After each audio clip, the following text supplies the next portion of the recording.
Hi, it's me again. Okay, sorry, I'm a little out of breath because I just had to set up this whole little situation because it doesn't just magically happen this way. You wouldn't believe what it's involved to get it all set up.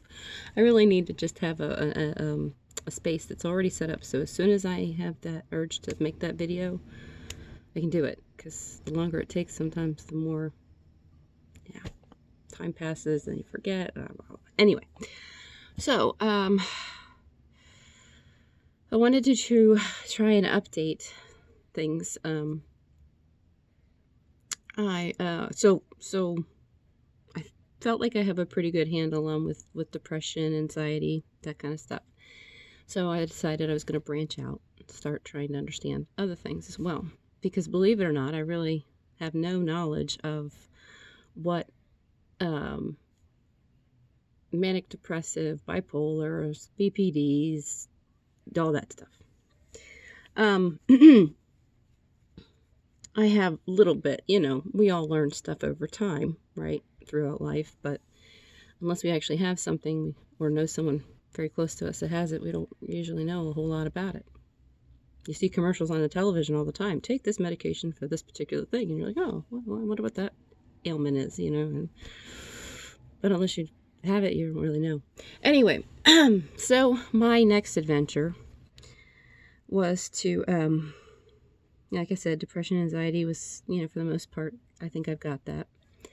Now I started working on bipolar and BPD and also drugs and alcohol. And the reason I say that is because, of course, what I'm saying might sound really good to people. Makes sense. Yeah, right. Well, especially the more emotionally minded. Oh, yeah. Oh, yeah, because we tend to, something just sounds good and we're just like, that's it, right, yeah, exactly, just like that. But unfortunately, functionally speaking, for our functional part of the brain, it hasn't always clicked. So it's forgotten. It's not applied. Who I really need to get a hold of in this stuff is the more functionally minded. And I'm starting to get a couple. But up until now, I gotta share this just because. So, at first I thought I had kind of hit a wall when it came to talking to more functional people. But then I started noticing a pattern. I started explaining the theory to them and, started playing it in different little ways. They typically don't really want to hear it. So you kind of have to sneak information in here and there with a normal conversation. I tell them this too. I tell them, like, yeah, we can chit chat, but I just letting you know, my go-to is to always do the psycho babble thing. So they're like, that's fine as long as you're chatting too. Like, okay. But one pattern I've definitely noticed when I get to the end of stuff. Well, yeah, actually, I can see that making sense. For other people, not me though. Every time. Just saying. I think there's a pattern there. I think there's a reason for it too. But anyway, so definitely still working on the more functionally minded, which definitely would be helpful because, to really learn something, you have to know all of it. So, in order to believe that my theory is actually good and can be applied not just to myself and helping myself with my, mental health stuff, but other people, you have to make sure it can go in all different angles, right? Right. So, okay. So, as always, I just started on the whole bipolar and BPD. So I'm just kind of giving an update. This could change. Who knows? I don't think it will. And even if it changes, I don't think it will change completely. I think I'm pretty much on the right track. Even if I've got something a little flipped or backwards, I think I'm on the right track. Now, so here's what it is. What's the matter? Okay. Toby's watching me. The cat. Anyway, so you've got your your line, your spectrum, whatever you want to look at this, okay? And if you imagine, just like the number line, you've got your positive side and your negative side, okay? So we'll say, okay, this is a tricky part, because automatically when you say this, people think, oh, so functionalists are negative people and emotionalists are positive people? Well, that doesn't sound fair. Whoop. Just hold on with that thinking.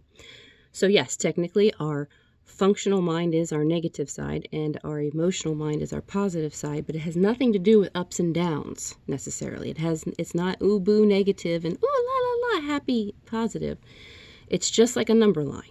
You got one side of the zero and you got the other side of the zero. And it just happens to work that way. And this is one of the reasons why when you see somebody like over functionalizing, like they're over focusing, like something I sometimes notice when I'm watching other people talking, will say, I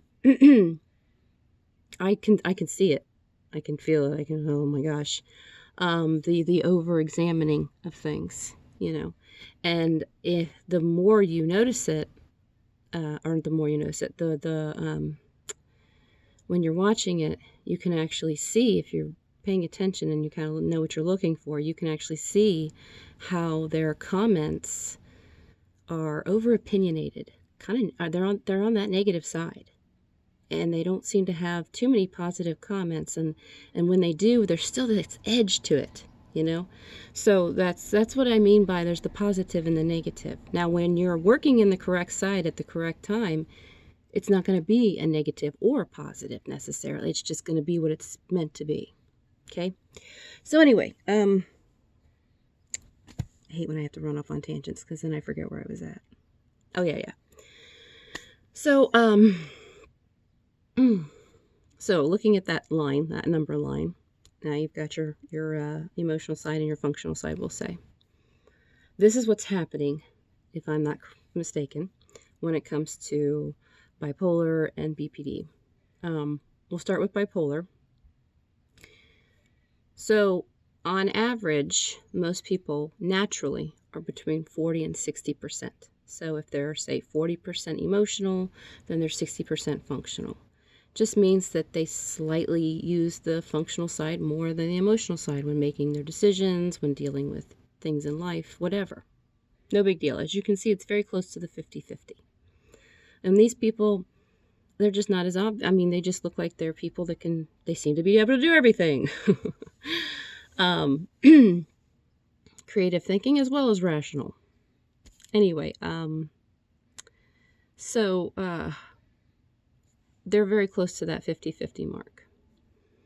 And then, of course, you have your above average, which is anywhere between like 60 and 70%. And they're more noticeable. They're typically, when it's speaking functionally, the more quiet side, the more need things to be a certain way, organization type thing. Or more dreamy-like, more, I don't talk about the emotional side enough, so it's not my go-to as much anymore. But the more emotional qualities, the more just la la la in life and things like that. So when it comes to bipolar, if I'm thinking correctly, okay, again, I've only spoken to a few people. I've just started on this, so we're at the beginnings of this plan here. But something happens and they flip. Yeah. Now, because it's closer to that 50-50 like that, the flip causes them to still be them, but then also be still them as well, but also not them, because they're not actually supposed to be on that side the way that they are. And it's funny because actually when they're being more manic is when they're actually being more them. Weird, right? Well, so I think part of the reason for that is because the brain knows. It's crazy, I know, for me to explain this sometimes. I hear myself and I'm like, these people are going to think I'm nuts. But for as much as the brain is the one that did this to us, right, it also knows it needs to not be that way, all at the same time of keeping it that way. Makes sense? I know, right? So the reason these things happen is for survival, actually. Something happens and it's like being attacked, okay? And if something were to physically come at you and attack you, you would do whatever you needed to do. You would grab a metal pole. You would take a blanket and try to shove it over the person. If you were being attacked, you would do whatever you had to in order to survive. Well, that is what the brain does. When it was attacked, in whichever way it was attacked, it did just that. And sometimes, in order to deal with that situation, it actually has to flip sides. Problem is that, so sometimes it flips back. Actually, I shouldn't say sometimes. A lot of times it does, because a lot of times we do have times in our lives where we do something that's completely unlike us, but we had to for that moment, and then we reset and it's all good, right? Okay. Well, the problem is sometimes it gets stuck that way. Now, I can't go into specifics because that is more individually based. But when it gets stuck that way, which is very possible because the functional side does not change unless it makes sense to do so. That one's confusing too, I know. Well, if it knows that there's something wrong, wouldn't it think that that makes sense to change? It's all individually based. Unfortunately, I cannot answer that because if I try to, I'll be giving you like a gazillion examples and it'll just confuse the heck out of everything and we'll be here for 2 hours. Nobody wants to listen to me talk for 2 hours. It's okay. So we'll try and keep it simple and just say it's individually based. But when those two sides flip like that, it's not necessarily that they're actually flipping to stay flipped like that, because it's like a flip, come back, flip, flip, flip, flip, flip, flip, flip. See the bipolar? It knows better, but at the same time, it's still in survival mode. Flip, flip, flip. Real survival, real survival, real survival. Right. So it's funny because it's not funny, but I've noticed when people are in that manic state that's actually kind of the real them, though, because that is the part of the brain saying something's not right here. I can't pretend. That other side is a mask. It's the real me, but it's wearing a mask at the same time because it's trying to be me instead of itself. Get it? A little confusing? I know, it is. Should hear me talk about this when nobody's watching, meaning a camera. So much better explaining it. Anyway, so that's where that comes in at. Now, BPD, if I'm not mistaken, is very similar. The only difference is it's not flipping back and forth. It's actually just flipped to the other side. This person has become that other person, or that other side. So it's kind of like becoming another person. Oh, Toby, see, that's why my electric blanket is getting destroyed by kitty nails. The fuzzy side. Anyway.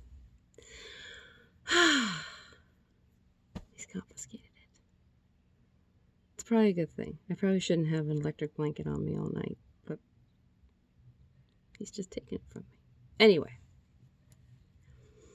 So, when it comes to BPD, I believe that that's where it actually flipped to the other side. It's one person living as another, essentially. In a way of putting it so that maybe you can understand in a different way, think of it almost like you're born one gender, okay? But due to some kind of, not just trauma, okay? Not just a traumatic event, but an ongoing type trauma. Okay. For example, let's say you were born in a place where, no, I'm going to stick with my original example. That'll just get too crazy. But let's say that you were born one gender, but because of the traumatic ongoing trauma, you've had to flip to the other side. You know, where you were born, boys are not acceptable. So now you have to pretty much live like a girl, essentially. So think of it kind of like that. And you can get used to it. And you can get your brain to accept this and stuff. Because it's a survival thing. But it does have its backfirings because it's not supposed to work like that, and the brain knows that. It's crazy because, people automatically think, oh, what's wrong with me? My mental health is all messed up. Why would my brain do this to me? And the funny thing is your brain is actually trying to help you. That's what the mental health is for in the first. I mean, that's where the difficulties are coming in the beginning to begin with, because it's trying to help you get through a situation, or, like I said, an ongoing type situation. So I know, it's tough to say it that way. And for as much as I want to look at you and be like, when you're dealing with your mental health stuff, instead of just thinking, oh, woe is me, think, my brain is really trying to watch out for me. And I just need to figure out what it's trying to say to me and why, and, whatever. But unfortunately, especially when you're down in the depression or up in the anxiety or whatever you want to call it, it's very tough to see through that cloud. So I can understand not being able to. It took me months to be able to be friends with my brain again, basically. I've been using that a lot with people lately. Because that's what it is. For as much as you feel like your brain is attacking you, you attack your brain every day, whether you realize it or not. And so it's hurt. It's like, I can't trust you. Who are you? So it makes it even more difficult when it comes to trying to figure out what's going on, even when you do go to a doctor or a therapist, counselor, and try to explain things, sometimes the brain, just like it suppresses memories to protect you, suppresses information. So then it takes months and months to finally get out of you what may have been the issue to begin with. And it's nobody's fault. You're going to the doctors, you're trying, you want to be fixed, so to speak, but your brain is still trying to, in that protection mode. It doesn't just automatically know it's safe to trust because it's been wounded. And so that's the security side, the more guarded side. It can't just magically trust again. So it does take you, the person, working on that relationship with your own brain first. It's tough. It really is. I know. But yeah. So anyway, now it looks like we're at 17 minutes. I'm going to have to make this another video. I didn't even mean to be that long. Sorry, guys. I'm not really good at this. I'm not. Why me? Why? Actually, I know why, but we're not going to go into that. Oh, think of it like a self-fulfilling prophecy. Oh, gosh, that's horrible. Anyway, so I'll use the next video to talk about the other part of it. But that's the part with the bipolar and the BPD so far. Next time. In like 2 minutes, because I'll probably get a drink of water and be right back.